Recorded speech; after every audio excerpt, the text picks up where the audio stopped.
નમસ્કાર, ગુજરાત ન્યૂઝમાં આપનું સ્વાગત છે। વડોદરામાં કાર ચાલકે સ્ટીયરિંગ પરનો કાબુ ગુમાવતા અકસ્માત સર્જાયો। હાલ હિટ એન્ડ રનની ઘટના દિવસે ને દિવસે વધી રહી છે, ત્યારે વડોદરા શહેરના ગોત્રી વિસ્તારમાં એક અકસ્માત સામે આવ્યો છે। ગોત્રીમાં ઈએસઆઈ હોસ્પિટલ પાસે કાર ચાલકે સ્ટીયરિંગ પરનો કાબુ ગુમાવતા અકસ્માત થયો હતો। કાર ડિવાઈડર સાથે અથડાઈને પલટી ગઈ હતી। જોકે સદનસીબે કોઈ જાનહાનિ થઈ નથી, પરંતુ અકસ્માત બાદ ઘટના સ્થળે લોકોના ટોળા એકઠા થઈ ગયા હતા। પૂરપાટ ઝડપે આવતી એક કાર પાછળથી રસ્તાની બાજુમાં પાર્ક કરેલી બીજી કારને ટક્કર મારે છે। આ દરમિયાન ટૂંકી બ્રેક લગાવવામાં આવે છે અને કાર પલટી જાય છે અને 2 થી 3 વળાંક લીધા પછી કાર ડિવાઈડર પર પડી જાય છે। આ અકસ્માત જોતા ચોક્કસપણે લાગે છે કે કોઈ મોટી જાનહાનિ થઈ હશે, પરંતુ સદનસીબે કોઈ જાનહાનિ થઈ નથી। લોકોએ આરોપ લગાવ્યો કે કાર ચાલક નશામાં હતો અને પોલીસને સોંપી દીધો। દરમિયાન સમગ્ર અકસ્માત સીસીટીવી કેમેરામાં કેદ થઈ ગયો હતો। આપણે જોઈ શકો છો ગોત્રી વિસ્તારમાં ઈએસઆઈ રોડ પર અમન હોસ્પિટલ સામે એક ડ્રિંક એન્ડ ડ્રાઈવનો કેસ બન્યો છે, જેના અંદર એક બ્રેઝાએ ઓવર સ્પીડિંગ કરીને પલટી કરી છે। જો કે કોઈને જાનહાનિ નથી થઈ, કમતે રોડ પર કોઈ પબ્લિક કે કોઈ વ્હીકલ નહોતું। જાનહાનિ થાત તો સ્વાભાવિક વાત છે, જીવ તો જતો। કમતે આજે મોટું વાહન જો કોઈ ટુ વ્હીલરને કે કોઈ ચાલતા વ્યક્તિને અડફેટ લેતું તો મૃત્યુ એનું સ્વાભાવિક હતું। જો કે ઉપરવાળા એથી કોઈનું મૃત્યુ નહીં થાય, પણ સ્વાભાવિક વાત છે આ બરોડામાં દરરોજના કેટલાય એક્સિડન્ટ થાય છે, દરરોજનું એક મરણ થાય છે।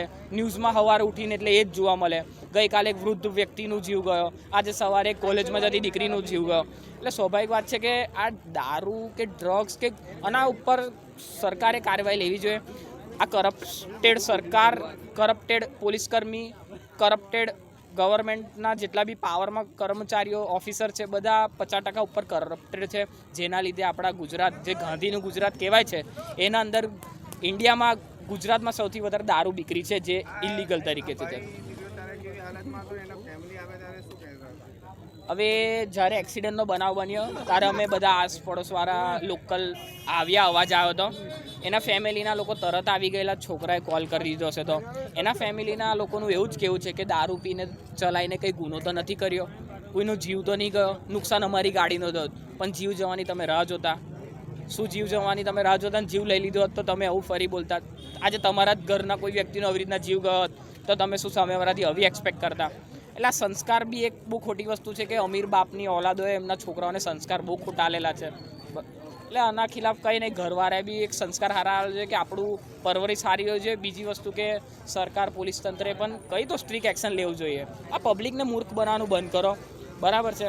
અને આ પબ્લિકે બી સમજવું જોઈએ કે અભણોને હવે લાવવાનું બંધ કરો, ભણેલાને લાવ। હું એવું કોઈ પાર્ટીનું નહીં એ કરતો, કોંગ્રેસ, ભાજપ, પણ ભણેલાને વોટ આલો, સારું કામ કરે એને વોટ આલો ને અભણોને કાઢો અહીંથી। ને કહો ભણેલાઓની કંઈ વેલ્યુ નહીં રહે અને તમારી ને તમારા છોકરાઓની ભણવાની કંઈ વેલ્યુ નહીં રહે। યાદ રાખજો, જો પૈસાથી કામ થતું હશે ને તો સ્કિલ્સ પછી કંઈ કામની નહીં રહે।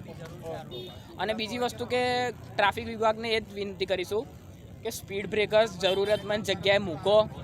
તમે એવું ના વિચારો કે બહુ સ્પીડ બ્રેકર્સથી સ્પીડ ઓછી થશે। ભાઈ તમે એમ ખર્ચા બધે કરો તો સ્પીડ બ્રેકરમાં કર લો, તો કોઈની એટલીસ્ટ જીવ બચશે તો તમને દુઆ મળશે। મારું નામ છે સોએબ બારોટ, સામાજિક કાર્યકર્તા, સેરા ગ્રુપ ચેરિટેબલ ટ્રસ્ટ।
સમાચારોની અવનવી અપડેટ્સ માટે જોતા રહો સેક્યુલર ગુજરાત ન્યૂઝ.